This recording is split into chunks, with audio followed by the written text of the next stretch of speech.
Olá, amigos e amigas do nosso programa Não É Bem Assim. Hoje temos assuntos muito importantes, trepidantes, uma semana em que a economia paralisou a política em Brasília. Reforma tributária, arcabouço fiscal, voto de qualidade no CARF, enfim, assuntos bem complicados, mas a gente vai esmiuçar para vocês, a gente vai destrinchar esses assuntos bem complicados e tornar eles completamente inteligíveis. Que palavra mais ininteligível, mas enfim, vamos em frente. Outro assunto nosso é essa coisa do Lula, cheio da amizade com essas ditaduras amigas, amizades que têm custado caro ao presidente Lula, sempre muito bem visto no campo internacional e por causa desse chega, chega mais com ditaduras, Nicarágua, Cuba, principalmente Venezuela, vem perdendo esse capital político. Vamos também discutir isso no nosso Não É Bem Assim.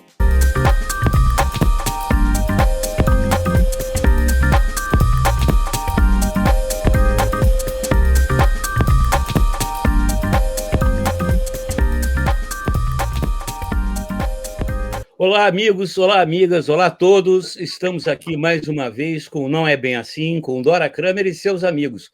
Hoje eu vou começar falando de uma ausência, que o Pedro Paulo se retirou essa semana em merecidas férias, mas, em compensação, temos aqui o nosso querido Márcio Fortes e a nossa âncora, né? A nossa líder, que é a Dora Kramer.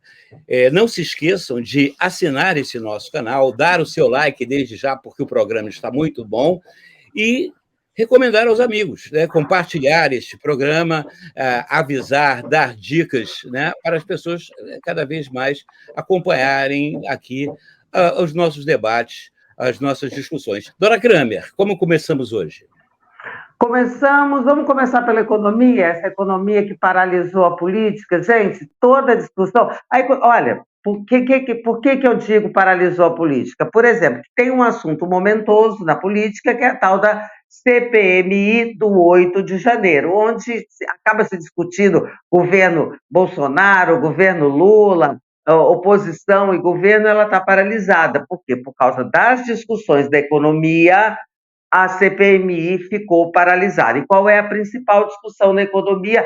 A reforma tributária. Uma reforma tributária que vem sendo discutida, se eu não me engano, meus amigos aí que são mais afeitos a esses assuntos concretos, digamos assim, há umas 3 décadas, né? Acho que 30 anos que se discute a reforma tributária, vai, não vai, e aí parece que finalmente vai. Agora, o Marcelo estava me lembrando, antes da gente começar, eu não tinha me atentado, porque o detalhe, o texto da reforma tributária, gente, confesso que eu não li, porque é uma complicação que eu não entendo direito esse negócio. Por isso, a minha posição aqui é discutir o macro. Marcelo estava lembrando que essa reforma, a proposta tal como está, ela se conclui em 2035. Quer dizer, é uma demora, um negócio que demorou 3 décadas para entrar em pauta, se conclui em 2035,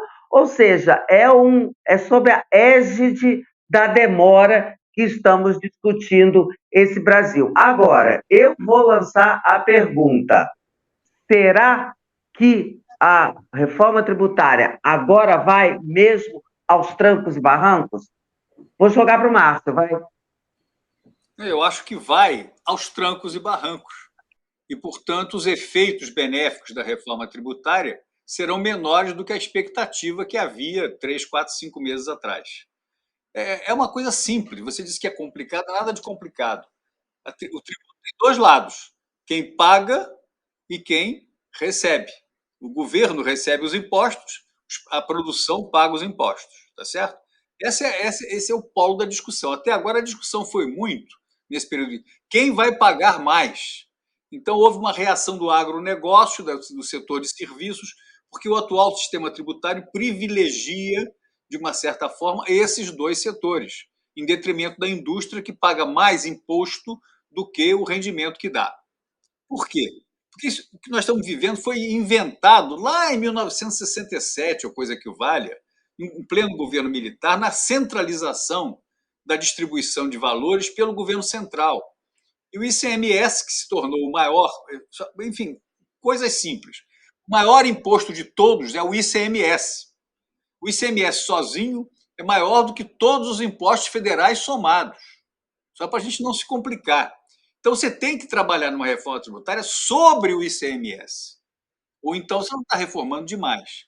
O ICMS é um imposto estadual, e os impostos federais, evidentemente, são federais. Na proposta toda agora, esse imposto ICMS vai ser fundido com outros impostos, do tipo do ISS, que é um imposto municipal, e vai virar o tal do IVA, Imposto sobre Valor Agregado. Pronto. Esse imposto sobre valor agregado, na proposta original, vai ser arrecadado pelo governo central.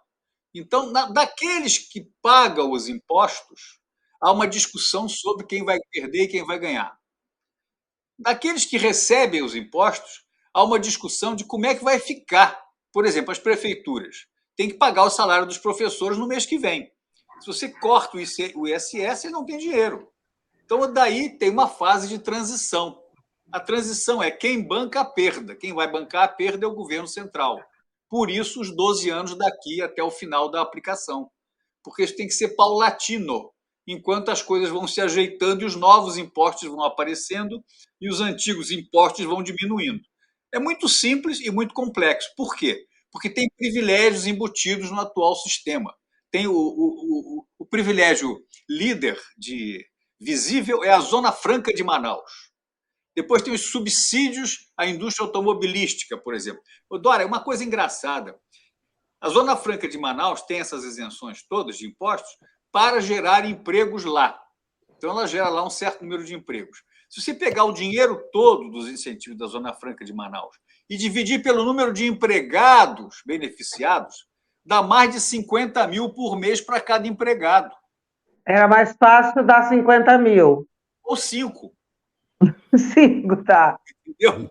Porque o salário das pessoas não é de 5. Se você der 5 mil para cada um, é mais que a média do que eles hoje lá recebem.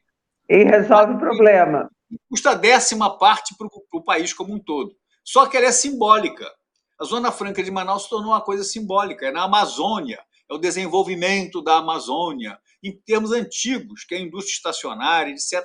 Mas isso aí passou batido. Quer dizer, o relator, o que está sendo estudado para ser votado na Câmara dos Deputados, mantém os privilégios da Zona Franca de Manaus.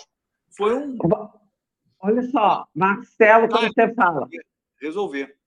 Manutenção de privilégio, eu já passo para o Marcelo, que é um expert. Marcelo adora esse tema, privilégios, Brasil, capitanias hereditárias, patrimonialismo, Raimundo Fauro, isso é assunto para Marcelo Madureira, vai lá. No país dos bacharéis, dos advogados, dos desembargadores, do judiciário, né? Onde tudo é... O Fradique Mendes, humorista do século passado, genial, escreveu a História do Brasil pelo método Confuso, e ele defendia que o Brasil é um país que faz-se tudo pelo método Confuso. E isso não é à toa, porque pelo método Confuso, evidentemente, o cidadão comum ele não consegue ou nem tenta entender as coisas, justamente porque elas são feitas de forma confusa, justamente para que a grande maioria das pessoas não possa se aprofundar, entender a questão e até intervir nela. Uma reforma da importância, por exemplo, da reforma tributária, tinha que ser objeto de discussão de toda a sociedade. Mesmo porque, com todo respeito, meu querido Márcio, você falou quem recebe, quem paga e o mais importante, como e aonde se aplica o dinheiro do erário, o dinheiro, os recursos públicos que vêm do bolso de cada um de nós. Né? Da mesma forma que você quer reformar o Estado brasileiro, você fala como é que a gente vai arrecadar, como é que a gente vai gastar. Ninguém fala em como é que se cortam custos, né, no aparelho de Estado brasileiro, né, na burocracia, nos empregos públicos, nessa história toda. O Márcio falou muito bem, é preciso realmente um tempo para. O problema é que no método Confuso, o tempo é muito longo. O Brasil exige um tempo muito longo para as suas reformas, que acabam sendo reformas meia-boca, meia-sola. Não tem a profundidade estrutural que deveriam ter. Qual é o resultado? O Brasil vai ficando para trás. Num mundo onde, com a revolução tecnológica e tudo, as transformações são cada vez mais súbitas, só mais intensas, mais velozes, o Brasil continuando a andar a passos de cágado. Isso tem um preço. Isso tem um preço altíssimo. E esse preço, quem paga mais uma vez, é nós da classe média, né? Nós, a classe média, e os pobres, que são a ampla maioria dos brasileiros. Né? Nós somos lentos e somos confusos, e por trás disso tudo, como a Dora lembrou, já concluindo, na oportunidade de se votar uma agenda que já está há 30 anos no Congresso, na 11ª hora ainda, que os parlamentares querem ainda negociar mais um tantinho, mais uma verbinha secreta, mais uma coisinha ali para a sua paróquia, ou mesmo para o seu próprio bolso, né, para negociar o seu voto, para vender caro o seu voto. Infelizmente, Marcelo, é isso.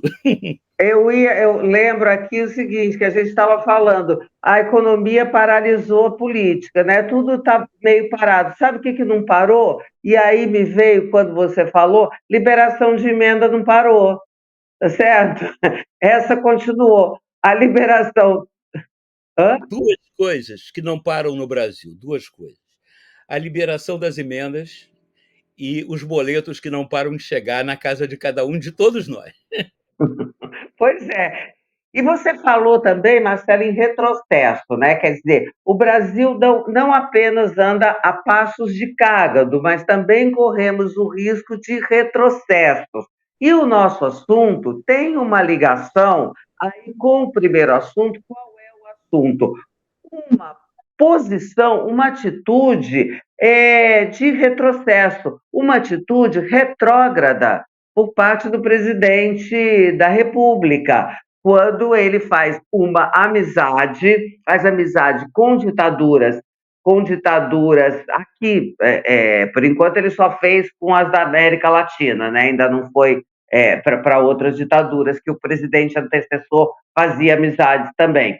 E isso causa não só um prejuízo à imagem dele, que eu falava no começo, né, que ele começa a perder apoio, sofrer críticas no campo interno. No Mercosul, gente, o Mercosul, uma das cláusulas para participar do Mercosul é o respeito à democracia, né, aos preceitos da democracia. E por isso, em 2016, a Venezuela foi suspensa. A Venezuela, aliás, que entrou no Mercosul por pressão do então governo Lula, tá? E foi suspensa porque não respeita a democracia.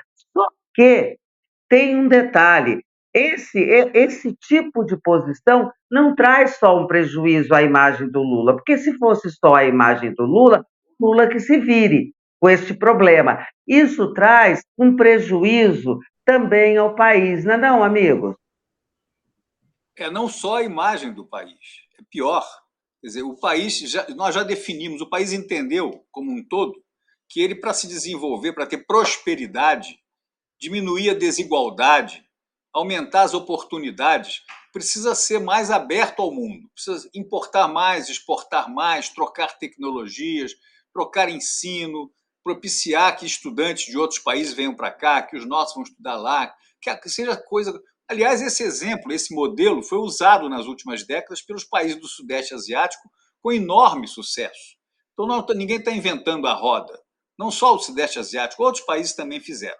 Então, no nosso projeto de país, você tem que se internacionalizar. Internacionalizar foi definido, que é participar da OCDE, é ter práticas aceitas internacionalmente na questão ambiental, uma porção de itens desse troço todo. E um deles é esse não alinhamento a ditaduras. Não é o comunismo. Os adversários do Lula ficam dizendo que é o comunismo. O comunismo tem na Coreia, tem em Cuba, tem até na China, mas não tem comunismo na Venezuela, Tá certo? E nem na Nicarágua, aquilo ali é um regime simplesmente de manutenção de poder totalitário e pronto, truculento e totalitário. Portanto, foge dos padrões democráticos. Quando o nosso presidente, enfim, investe positivamente nessas ditaduras totalitárias, perde pontos no resto do mundo.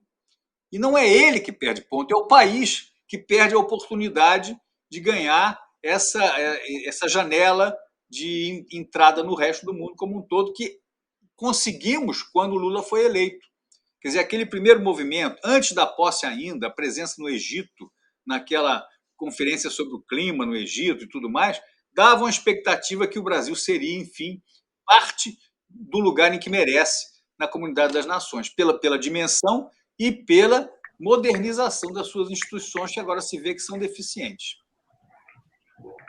Marcelo, por que você acha? Eu lançaria aqui para os dois. Por que o Lula insiste? Isso é uma curiosidade que eu tenho, porque ele já foi aconselhado toda hora. Sai matéria, a gente fica sabendo que. Lembra quando Bolsonaro era aconselhado a baixar a bola dele, a não falar aquele monte de bobagens, e ele não atendia aos conselheiros, e hoje ele diz que um dos erros que ele cometeu, quer dizer, coisa que ele não repetiria, ele baixaria um pouco o tom da voz, ou seja, os conselheiros tinham razão, ele não deu voz, não deu ouvidos aos conselheiros e se prejudicou por causa disso. Não estaria acontecendo a mesma coisa? E queria, assim, isso. Por que ele insiste? Qual é o... Está míope, não está percebendo? O que é? Eu só queria começar com uma ressalva, que assim como o presidente Lula passa pano para ditadores, digamos assim, de esquerda, né? O ex-presidente Bolsonaro também passava pano para ditadores de direita, como na Hungria, na Polônia, enfim.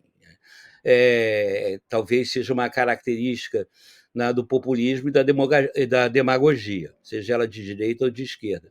Eu acho que o presidente Lula não se adornou, né? Quer dizer, ele não se atualizou, né, de uma maneira geral e, em particular, com relação à política internacional. Tanto que o braço direito dele ainda é o ministro, né, nem é ministro, né? É o Celso Amorim, que é o assessor e tal, que já naquela época, na minha opinião, no primeiro e segundo governo Lula, já tinha uma visão, na minha modesta visão, anacrônica de relações internacionais. O mundo mudou substancialmente nos últimos 20 anos, né? Principalmente as relações geopolíticas. As relações geopolíticas mudaram. Aí você vê no jornal anteontem que o Lula faz questão de não usar telefone celular. Isso mostra que ele é um homem preso ao passado. Ele está preso ao passado. Ele acha que, nesse tempo todo que ele ficou fora do cenário, né, do papel principal, do protagonismo, que a política continuou parada esperando por ele. Isso não é verdade. Ela mudou, ela é muito mais complexa, né? E, por outro lado, é intolerável um país do nosso mundo, da nossa civilização judaico-cristã ocidental, não tolera mais que você apoie nenhum tipo de ditadura, seja ela de esquerda ou seja de direita. Isso, como o Márcio falou, dificulta extremamente a nossa inserção no mundo para parcerias, para negócios, para tudo. O Brasil... Aliás, o Márcio pode me corrigir se eu estiver errado, mas o Brasil sempre foi um país, economia muito fechada. Nós somos um país muito fechado. E isso só dificulta novos investimentos, dificulta nosso comércio exterior, dificulta a nossa inserção no mundo, não é não? Fechadíssimo. Nós éramos fechados por várias razões históricas e o governo militar, que durou mais de 20 anos, fechou mais ainda. Por outras razões que nem nos lembramos mais, a tal da soberania, isso e aquilo. Deixa eu fazer um parênteses. Peraí. Eu queria que você fizesse o seguinte para as pessoas que estão nos assistindo. Marco, lembra uns 2 ou 3 exemplos, bem absurdos desse fechamento, que as pessoas não sabem, do mesmo jeito que elas não têm referência. O símbolo máximo foi a lei de informática. O que era? Não podia importar computador eletrônico. todos os computadores a serem utilizados no Brasil tinham que ser projetados e construídos no Brasil. Foram credenciadas 5 ou 6 empresas para isso. Você podia importar equipamentos de grande porte para os bancos, para os sistemas maiores, mas para o uso das pequenas empresas e dos cidadãos não podia importar computadores. É o símbolo máximo do fechamento. Mas houve outros. Quer dizer, quando nós superamos a crise do petróleo de 1973 com o desenvolvimento do álcool e das indústrias nucleares aqui no Brasil, das usinas nucleares, nós superamos de uma certa forma isso, nós ficamos achando que éramos realmente uma ilha no mundo. Quer dizer, a gente não precisava de ninguém mais. Tudo que se precisasse a gente podia produzir aqui. E não é verdade para ninguém e para assunto algum. Depois foi superado devagarzinho. Mas ainda resta essa tradição, não é? É feio importar e é bonito exportar. Só que só se exporta, sobretudo hoje em dia, aquilo que tem atualidade tecnológica, atualidade sistêmica, inserção nas cadeias produtivas internacionais. E para isso, você não só precisa importar pedaços e peças, como precisa importar cérebros e exportar talentos. É uma coisa só. Se a gente resolve fechar, quer dizer, eu só falo com a Venezuela e cria uma questão com a França sobre isso, veja bem, na discussão do acordo do Mercosul, o Lula não se saiu mal, não, porque aparentemente houve lá uma cláusula qualquer abusiva na questão da origem dos produtos exportados, na questão do desmatamento. Ele se saiu bem na discussão, tanto que vai haver um acordo qualquer sobre essa matéria. Mas na sequência, quer dizer, porque olha, você levantou o tema, são 3 ou 4 episódios que vieram em sequência, não é? Aquela visita dos presidentes da República a Brasília, quando ele enalteceu o Nicolás Maduro, depois... Em maio, a cúpula dos presidentes da América do Sul. A reunião do Fórum de São Paulo, que é uma coisa anacrônica, o Cubo, que está acontecendo ou aconteceu, a reunião do Mercosul, que aconteceu essa semana, quer dizer, é uma sucessão de fatos em que o Lula teve a oportunidade de botar para fora o que está no âmago dele, que é uma volta ao passado, mas não só uma volta ao passado do governo dele, não. É uma volta ao passado de conceitos completamente superados por todo mundo. É só isso. Quer dizer, a guerra do Vietnã aconteceu por conceitos superados nos Estados Unidos. Aquela teoria dos dominóis. Pois é, e aí é aquela coisa de Barbara Tuchman, né? Barbara Tuchman é uma historiadora americana, escreveu um livro, para mim, icônico, que chama-se A Marcha da Insensatez. E o que é? Ela relata vários episódios da história em que os governantes tomaram atitudes que se voltaram contra eles. E era nítido, de fora se via que aquelas atitudes iam prejudicá-lo. E isso está acontecendo, porque tanto o Márcio como o Marcelo falam da falta de atualização do Lula. Gente, o que é isso? Então, nós temos um presidente fora de seu tempo. Parece que vocês disseram isso, correto? Entendi certo? Em certas questões.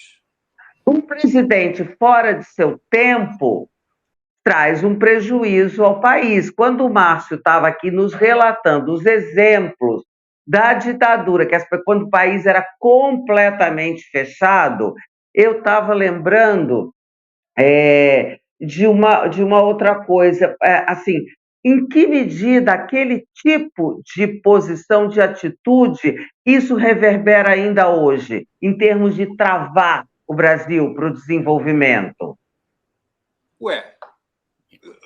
A Amazônia, por exemplo. Ninguém quer entregar a Amazônia de presente para o mundo. A Amazônia é nossa, pelo nosso pedaço da Amazônia é nosso. Só que, em vez da utilização da Amazônia no conceito antigo, aquele dos militares, que é construir uma rodovia transamazônica, em que hoje integrar para não entregar era o slogan da época. Integrar significa bota estrada, bota ferrovia, bota cidade, bota isso, bota aquilo e tal. Danem-se as árvores, não é? Hoje não. O patrimônio natural da Amazônia é a favor do desenvolvimento completo do Brasil, ficando como está e sendo utilizado com técnica, com ciência, com controle. e com cooperação internacional. Não é com exploração internacional, é com cooperação internacional. Tudo isso briga um pouco dentro Veja, Dória, eu quero repetir, eu acho que nós estamos numa transição. Passaram-se apenas 6 meses de governo, não ao contrário dos que dizem que já se passaram 6 meses de governo.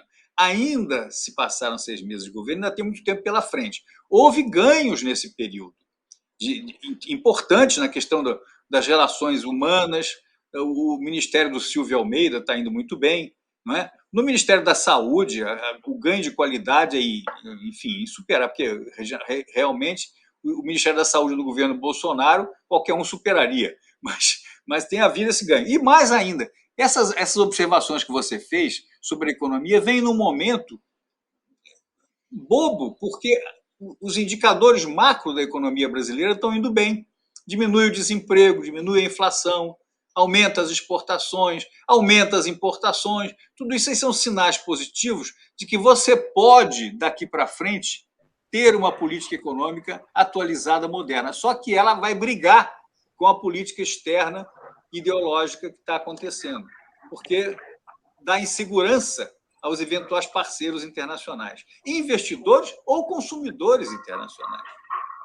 Essa luta ideológica, Márcio, ela não se dá só no plano internacional, ela se dá no plano interno também. Você lembrou da ministra Nízia Trindade, da Saúde, que está fazendo um trabalho bacana e já está sendo objeto de cobiça aí dos gaviões, né? De olho não só de olho, na verdade, nas verbas da saúde, que são muito grandes e que precisam exatamente de uma gestora da qualidade de Nízia Trindade. Mas justamente por isso, né, tem um montão de gente já querendo colocar na frigideira a ministra Nízia Trindade e outros. O próprio Haddad, ele não é, dentro do governo, uma unanimidade. Ele tem que brigar por espaço dentro do governo, assim como a ministra Simone Tebet, assim como o próprio vice-presidente Alckmin, que é ministro também dos Comércio. É uma luta interna grande ali, porque ainda tem gente que acha que está na década de 60, olhando os Estados Unidos com aquele imperialismo que querem nos explorar. Cara, esse mundo já passou, sinto muito. Dora, posso fazer uma digressão rapidinha? É que Claro. Vocês viram o documentário sobre o Robert McNamara? Chama-se Sob a Nuvem da Guerra. Espera aí, está em qual? Não, é um DVD antigo que tem aqui e tal. Ganhou uma notoriedade uns 15 anos atrás, é um ouvinte, talvez. Quando ele fez 70, 80 anos, ele gravou um documentário sobre si próprio. Então, a grande lição para a Guerra do Vietnã é que os vietnamitas achavam que os americanos iam ser os novos franceses, que eles estavam lá para colonizar o Vietnã, mandar neles, escravizá-los, foi a expressão que eles usaram. E os americanos estavam achando que iam lá para liberar o Vietnã do movimento comunista internacional. Então, isso são coisas. O presidente Johnson, né, fez um discurso completamente idiota sobre essa questão. Se nós não segurarmos o Vietnã, os outros pequenos países todos serão comunistas e tal, tal. Ninguém estava pensando em comunismo, coisa nenhuma. Eles estavam pensando na soberania deles lá. E brigar com o vietnamita não é a mesma coisa que brigar com o soldado ocidental. Quer dizer, o valor da vida na guerra se confunde com o valor da soberania no Vietnã. Perderam a guerra. Os americanos perderam a guerra do Vietnã por causa disso. Então, nós agora não podemos correr o risco de perder a nossa guerra do desenvolvimento por conceitos completamente superados. E só isso que eu ia dizer, é uma frase boba que eu aprendi com o Robert McNamara. Olha aqui, nada de boba essa sua frase. Aliás, Márcio Fortes trouxe muitos ensinamentos hoje, porque a gente foi um pouco lá atrás, fomos na história do mundo e do Brasil para fazer a conexão com o que hoje acontece e mostrar para as pessoas o que pode haver de consequências nefastas nessa ou aquela atitude que aparentemente são isoladas, que aparentemente são coisas do dia a dia. Não, mas elas têm uma conexão histórica e têm uma consequência. E isto, hoje nós vamos fazer o programa um pouquinho mais curtinho, tá, gente? Porque estamos aqui nessa remota, tem o Pedro Paulo, que, como disse Marcelo, está em merecidas férias, eu já trêmula de inveja dele, mas, enfim, não tenho essa mesma prerrogativa. E vamos encerrar de novo, Marcelo, não, dessa vez fui eu que comecei, me confundi inteira, mas eu acho que a gente continua encerrando com o Marcelo, para ele dar o tchau e pedir aquelas coisas do like e tal, não tem muito jeito para isso. Marcelo que é bamba, vai lá, Marcelo. É isso, Dora, sempre lembrando a vocês darem o seu like, né, compartilharem com os amigos, assinarem o nosso canal aqui, da Dora Kramer, e semana que vem estaremos aqui, o Grand Complet, com o Pedro Paulo já novamente, do nosso estúdio também, né? Enfim, com todos os Wilson, agora eu esqueci a expressão americana, enfim, com todos os penduricalhos que vocês merecem.